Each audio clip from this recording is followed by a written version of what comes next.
जिस उम्र में बच्चे माँ की गोद में लोरियां सुन सुनकर मधुर नींद में सोते हैं, कहानी किस्से सुनते हैं, सुबह शाम पिता के साथ आंख मिचौली खेलते हैं, दादा दादी के स्नेह में बड़ी मस्ती से मचलते रहते हैं, उसी नन्ही सी उम्र में अमान ने जब होश संभाला तो हमेशा अपने माता पिता को लड़ते झगड़ते हुए देखा। वह सदा सहमा सहमा रहता, इसलिए खाना खाना बंद कर देता। ऐसे में उसे मार पड़ती, माँ बाप दोनों का गुस्सा उसी पर उतरता।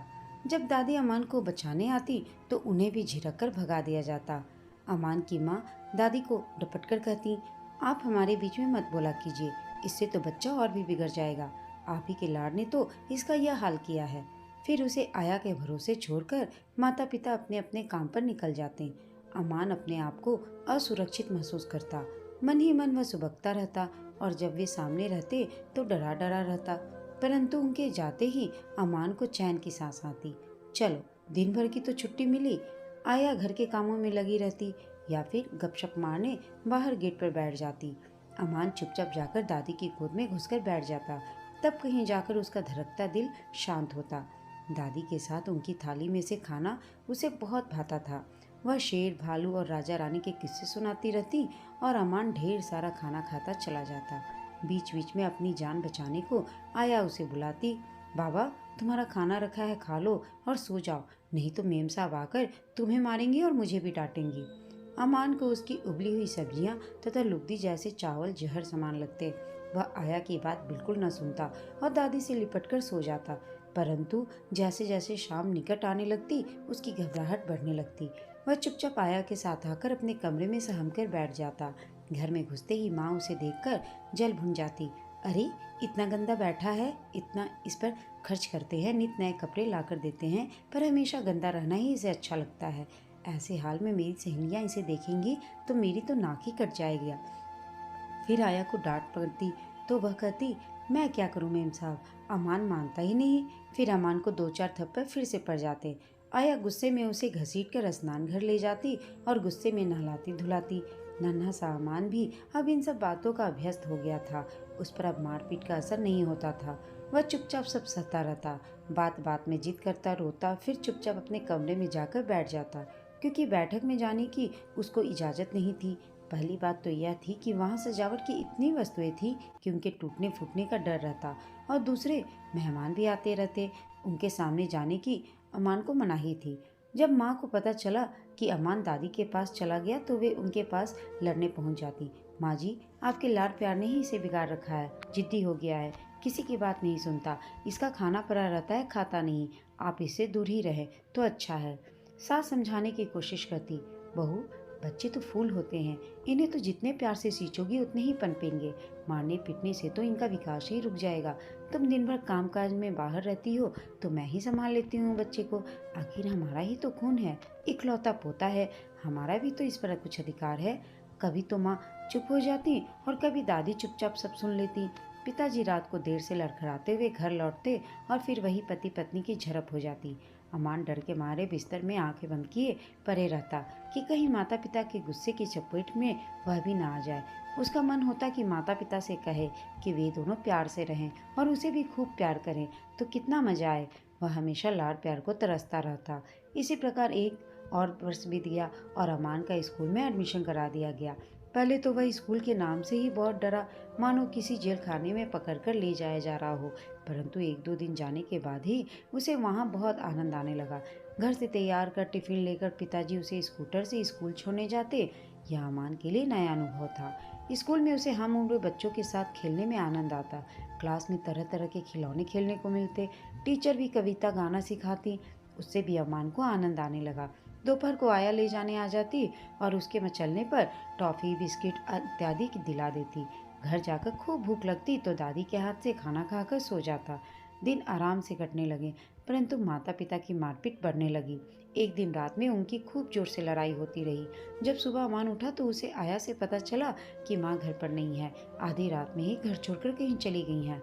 पहले तो अमान ने राहत की सांस ली कि चलो, रोज की मारपीट और उनके कड़े अनुशासन से तो छुट्टी मिली, परंतु फिर उसे माँ की याद आने लगी और उसने रोना शुरू कर दिया। तभी पिताजी उठे और प्यार से उसे गोदी में बैठाकर धीरे धीरे फुसलाने लगे। हम अपने बेटे को चिड़ियाघर घुमाने ले जाएंगे, खूब सारी टॉफ़ी, आइसक्रीम और खिलौने दिलाएंगे। पिता की कमजोरी का लाभ उठाकर अमान ने और जोरों से माँ माँ कहकर रोना शुरू कर दिया। अमान को अपनी खातिर करवाने में बड़ा मजा आ रहा था। सब उसे प्यार से समझा बुझा रहे थे।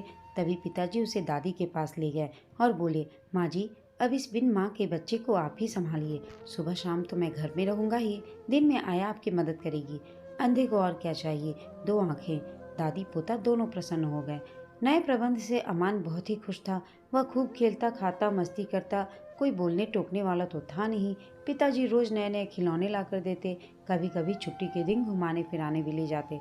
अब कोई उसे डांटता भी नहीं था। स्कूल में एक दिन छुट्टी के समय उसकी माँ आ गई।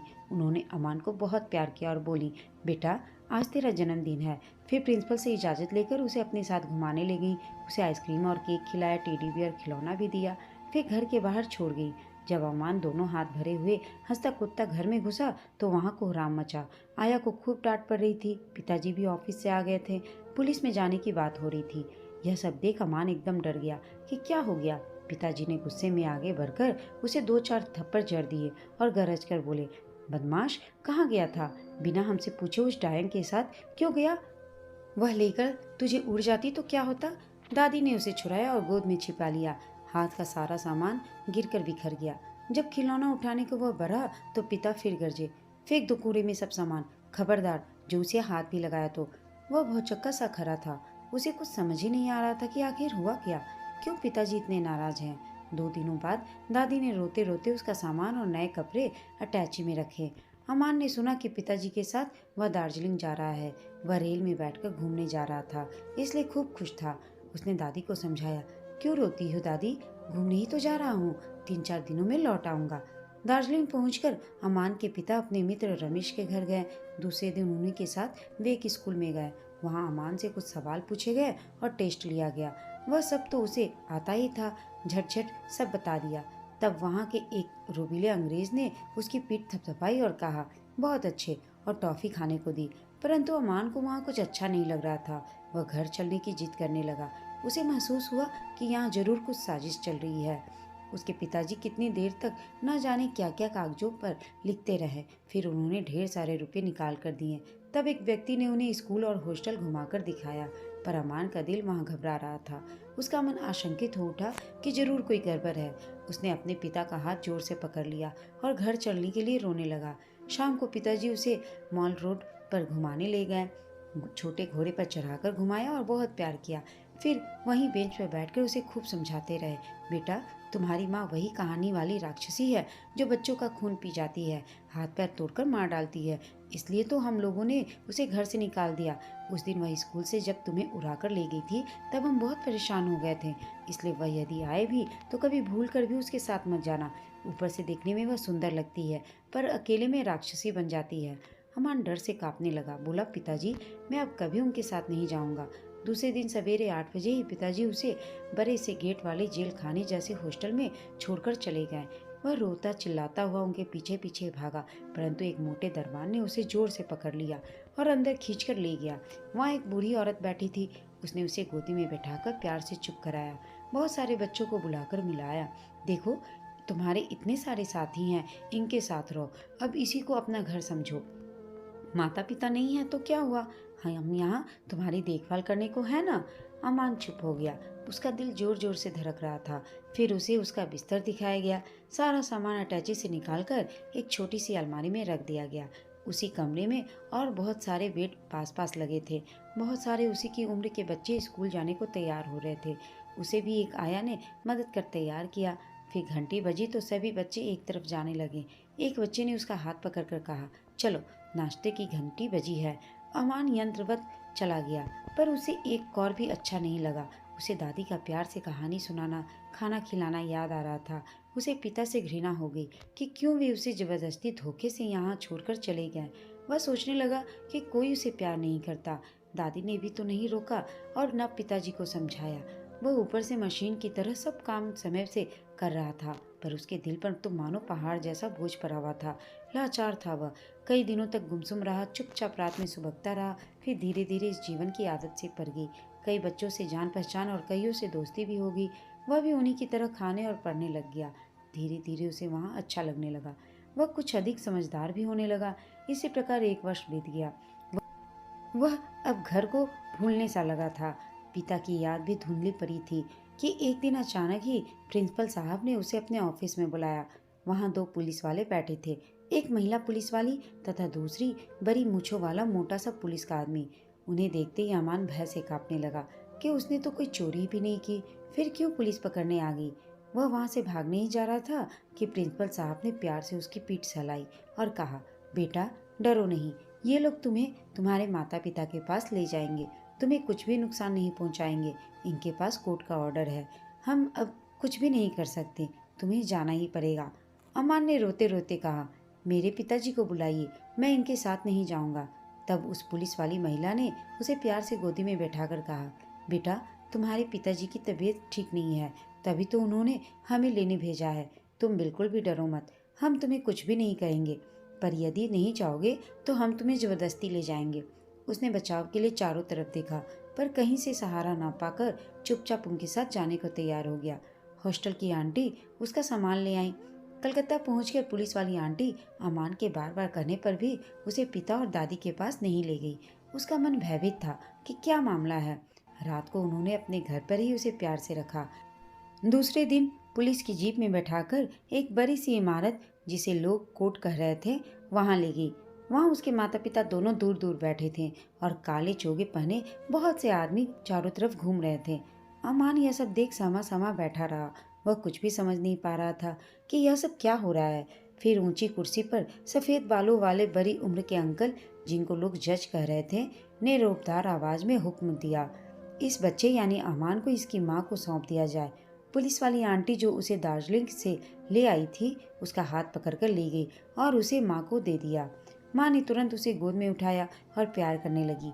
पहले तो उनका प्यार भरा स्पर्श अमान को बहुत ही भाया, परंतु तुरंत ही उसे पिता की राक्षसी वाली बात याद आ गई।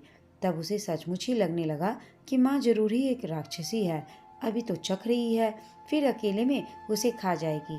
वह घबराकर चीख चीख कर रोने लगा, मैं इसके साथ नहीं रहूंगा, यह मुझे मार डालेगी, मुझे पिताजी और दादी के साथ अपने घर जाना है, छोड़ दो मुझे, छोड़ो। यह कहते कहते डर से वह बेहोश हो गया। जब उसके पिता उसे लेने को आगे बढ़े तो उन्हें पुलिस ने रोक दिया। कोर्ट के फैसले के विरुद्ध आप बच्चे को नहीं ले जा सकते, इसे हाथ भी न लगाएं। तब पिता ने गरज कर कहा, यह अन्याय है, बच्चे पर अत्याचार है। आप लोग देख रहे हैं कि बच्चा अपनी माँ के पास नहीं जाना चाहता। रो रो कर बेचारा अचेत हो गया। आप लोग इसे ही नहीं मानेंगे तो मैं उच्च न्यायालय में याचिका दायर करूंगा, बच्चा मुझे ही मिलना चाहिए। जज साहब ने नया फैसला सुनाया, जब तक उच्च न्यायालय का फैसला नहीं होता तब तक बच्चा पुलिस की संरक्षण में ही रहेगा। 4 वर्ष का बेचारा अमान अकेला घर वालों से दूर अलग एक नए वातावरण में चारों तरफ पुलिस वालों के बीच भयभीत सहमा सहमा रह रहा था। उसे वहाँ किसी प्रकार की तकलीफ नहीं थी, खाने को मिलता पर कुछ खाया ही नहीं जाता उससे। टीवी जिसे दिखाने के पहले वह सदा तरसता रहता, वहाँ देखने को मिलता, पर कुछ भी देखने का उसका जी नहीं चाहता। उसे दुनिया में सबसे घृणा हो गई, वह जीना नहीं चाहता था। उसने कई बार वहाँ से भागने का प्रयत्न भी किया, पर बार बार पकड़ लिया गया। उसका चेहरा मुरझाता जा रहा था, हालत दयनीय हो गई थी, पर अब कुछ कुछ बातें उसकी समझ में आने लगी थी। करीब महीने भर बाद अमान को नहला धुलाकर अच्छे कपड़े पहनाकर जीप में बैठाकर एक नए बड़े न्यायालय में ले जाया गया। वहाँ उसके माता पिता पहले की तरह ही दूर दूर बैठे हुए थे। चारों तरफ पुलिस वाले और काले कोट वाले वकील घूम रहे थे। पहले के समान ही ऊंची कुर्सी पर जज साहब बैठे हुए थे। पहले पिता के वकील ने खड़े होकर लंबा किस्सा सुनाया। अमान के माता पिता जो अब अलग अलग कटघरे में खड़े थे से भी बहुत सारे सवाल पूछे गए। फिर दूसरे वकील ने भी, जो माँ की तरफ से बहस कर रहा था, उसका नाम अमान अमान लेकर उसे माँ को देने की बात कही। अमान को समझ ही नहीं आ रहा था कि माता पिता के झगड़े में उसका क्या दोष है। आखिर में जज साहब ने अमान को कटघरे में बुलाया। वह भयभीत था कि न जाने अब उसके साथ क्या होने वाला है। उसे भी माता पिता की तरह गीता छूकर कसम खानी पड़ी कि वह सच बोलेगा, सच के सिवा कुछ भी नहीं बोलेगा। जज साहब ने जब उसे प्यार से पूछा, बेटा सोच समझकर सच सच बताना कि तुम किसके साथ रहना चाहते हो, अपने पिता के पास या माँ के पास। सबकी नजरें उसके मुख पर ही लगी हुई थी, पर वह चुपचाप सोच रहा था। उसने किसी तरफ नहीं देखा, सिर झुकाए खड़ा था। तब यही प्रश्न 2-3 बार उससे पूछा गया तो उसने रोष से चिल्लाकर उत्तर दिया, मुझे किसी के साथ नहीं रहना, कोई मेरा अपना नहीं, मुझे अकेला छोड़ दो। मुझे सबसे नफरत है। मैं किसी के साथ नहीं रहना चाहता, न माँ के साथ न पिता के साथ। लेकिन हाँ, मैं अपनी दादी के साथ रहूँगा, क्योंकि इस दुनिया में आज तक उन्होंने ही सिर्फ मुझे प्यार दिया। और इस तरह कोर्ट ने अपना फैसला सुनाया कि इस नन्हे से अमान को उसकी दादी को सौंप दिया जाए। अमान दादी के पास जाकर बेहद खुश था। दोस्तों, आपको यह कहानी कैसी लगी कमेंट करके बताइएगा। साथ ही कहानी अच्छी लगी हो तो इसे लाइक, शेयर और चैनल को सब्सक्राइब जरूर कीजिएगा। कहानी सुनने के लिए आप सबका धन्यवाद।